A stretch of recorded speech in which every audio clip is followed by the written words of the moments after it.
So I'm here in a drainage ditch. I'm by a field, just found wild asparagus. I'm gonna have to remember this spot for next year. So this asparagus has gone to seed. That's why it looks like it does. If you look at the bottom, you can actually see that it does in fact. And you can just take a look at it. So here we have some mint. I am in an aspen grove right now. I tend to find it in aspen groves. And one of my very favorite ways to find it is I follow the smell. So I follow it right to it. And it looks very similar to catnip, has a square stem. And then the leaves are very similar also, but the leaves are not as rounded as catnip. So those are two really good ways to look at it.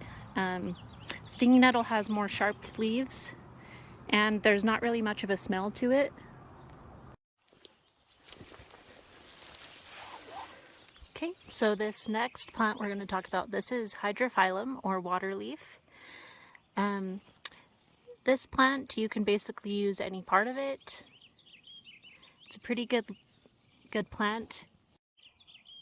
Super easy to identify. The leaves are very distinct. And then the variety that is in Utah has this little ball flower right here.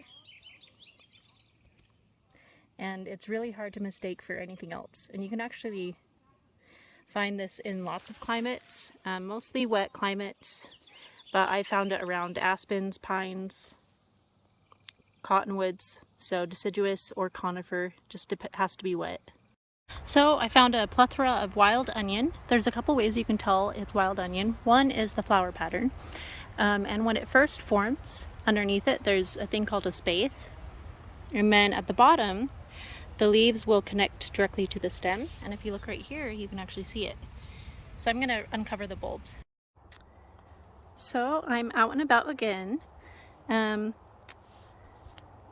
This time I found some some type of wild allium. So I was going to show you the root. So it actually came off when I was doing it. So the root is more leek-like, and it definitely smells like onion or garlic, very like oniony.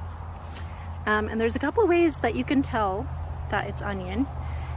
One of them is that there's layers in the root, and then the second is that the leaves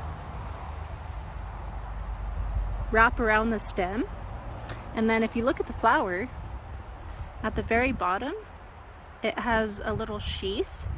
It's called a spathe, and that actually is where the flower comes out of, and that's one of the third ways to identify onions.